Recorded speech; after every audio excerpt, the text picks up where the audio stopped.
Good evening. My name is Dr. Dayananda Sagariyal. I'm a resident doctor in Karnataka. I'm also the president of Karnataka Association of Resident Doctors. This video I'm making because I feel very helpless being a resident doctor in India right now. I speak in this video not just on behalf of Karnataka, it is on behalf of all the resident doctors of India. Yesterday, the central government has come up with some draconian laws which everybody should know. The thing is, usage of final year MBBS students for COVID duties, postponement of NEET PG exams, and also extension of JR3, that is the final year PG services. Now, the world outside the medical fraternity today has woken up because IPL is indefinitely postponed. So in a country where entertainment is given more importance than healthcare, in a country where we want discount on drugs but liquor at MRP prices, the resident doctors are going through a lot, not just because of the virus but because of the administrators and the rules that they make. Let us take the steps one by one. Now, when it comes to postponement of final year MD, MS students or even super specialty final year students, you cannot postpone the exams because according to NMC guidelines, they are a JR only for a period of 3 years. More than 3 years they cannot work as JR. They have to be promoted as SRs. So you have to conduct exams within a stipulated time. If you are not able to conduct the exam within that particular time, then you have to promote them as SRs. You cannot keep them as JRs. But why government is wants us to work as JRs is because we can be used, not utilized, used, exploited as cheap labor at a lesser price, at a lesser designation, and our lives matter less to them. So, has the government consulted a single doctor before making such, idiotic, unscientific, irrational, unwarranted rules? Even a student, MBBS student would know that such rules are stupid and will not help in the government in any way. In fact, if they want to retain the health forces, they could have promoted the JRs who have completed as 3 years and taken them as SRs and made them work as senior residents. Because when they can work in the COVID ward, when they can contribute in the pandemic, when they are able to handle the entire healthcare system when it is at its greatest crisis, then they're equally eligible to be promoted, to have passed the exams. But why government is not doing that? As I said, they want to exploit us more and more against the laws. So they mold the rule like the way they want.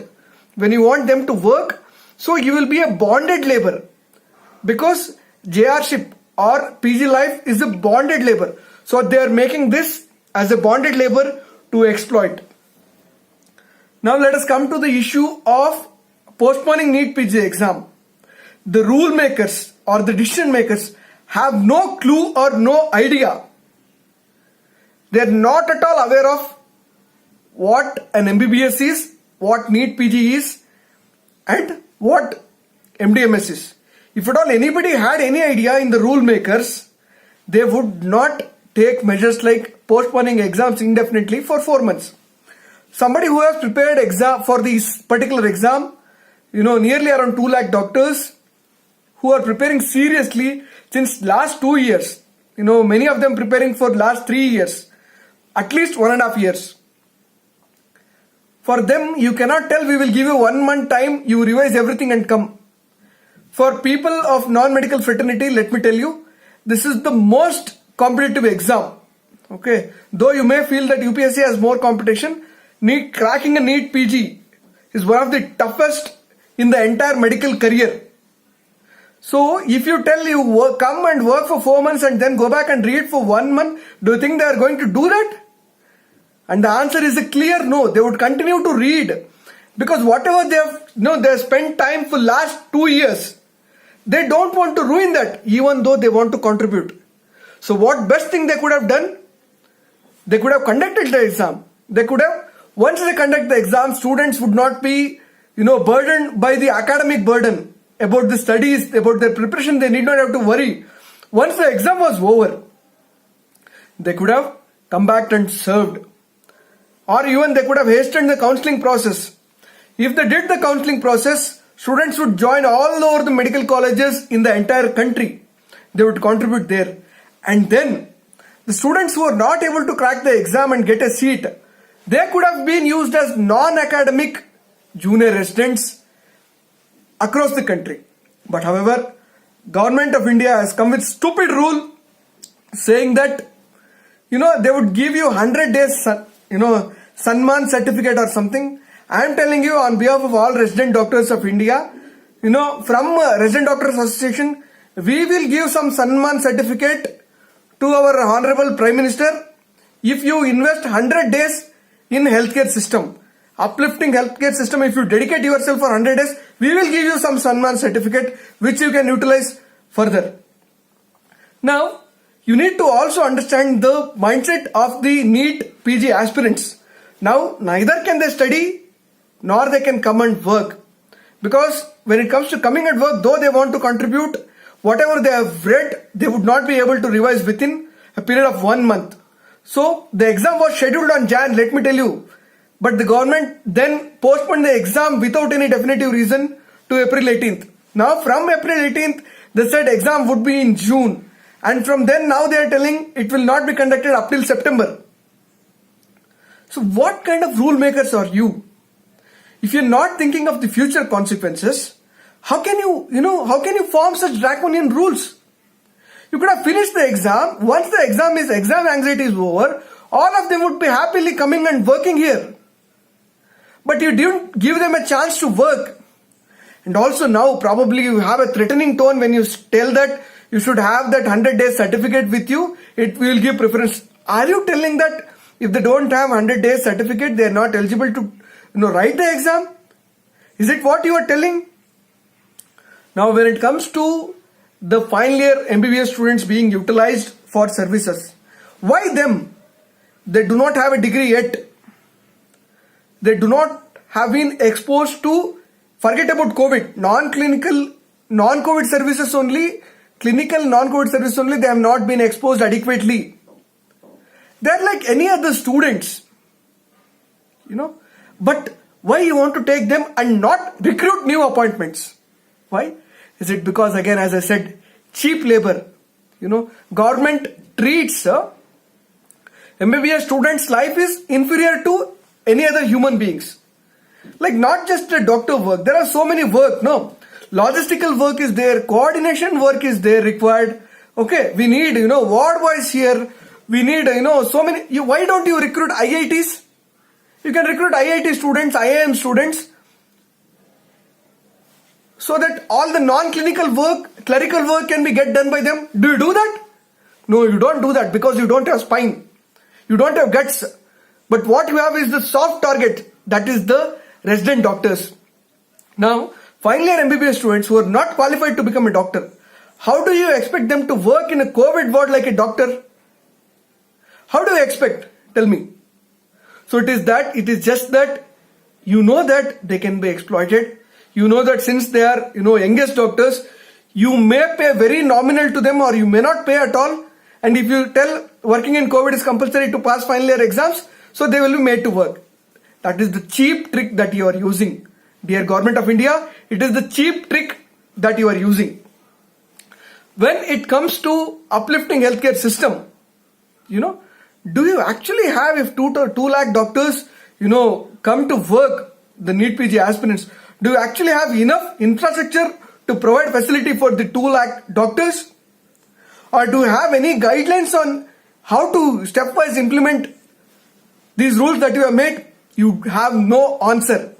But what you want to do is exploit the junior resident doctors across the country as much as possible so as to hide your failures.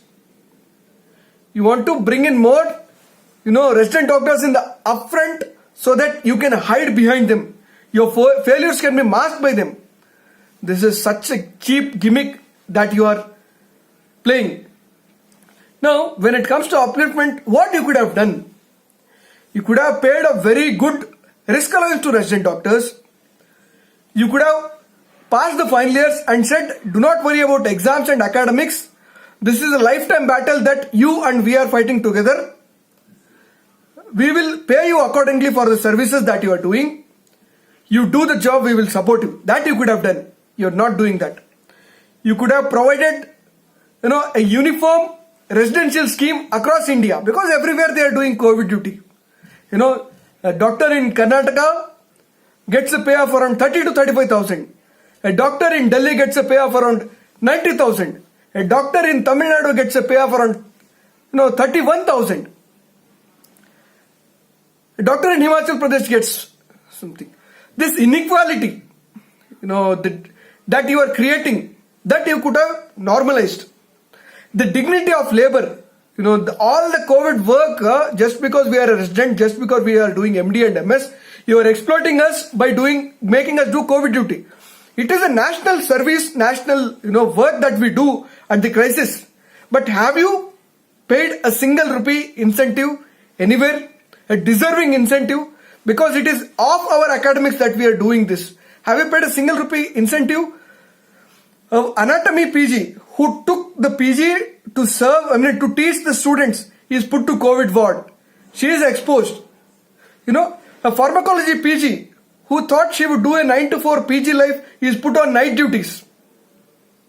Somewhere a dental resident who wanted to lead a peaceful and calm life is now put in the triage area and the casualty where she has to receive abuse and other things. Have you considered paying incentives for this? And what about the academic loss that we are going through? Just because it is a national duty, we have been doing our duties. But what about the academic loss that we are facing because of the COVID? Have you considered about this? Whatever all the 3 rules that you have made is utter nonsense. This is going to, whatever already medical education system because of the pandemic is in coma. You are with these rules, you are strangulating its neck and you are assassinating medical education in India. We, all the resident doctors in India, demand for, first thing is promoting JR3s as senior residents and asking them to continue to work with SR pay and risk incentives.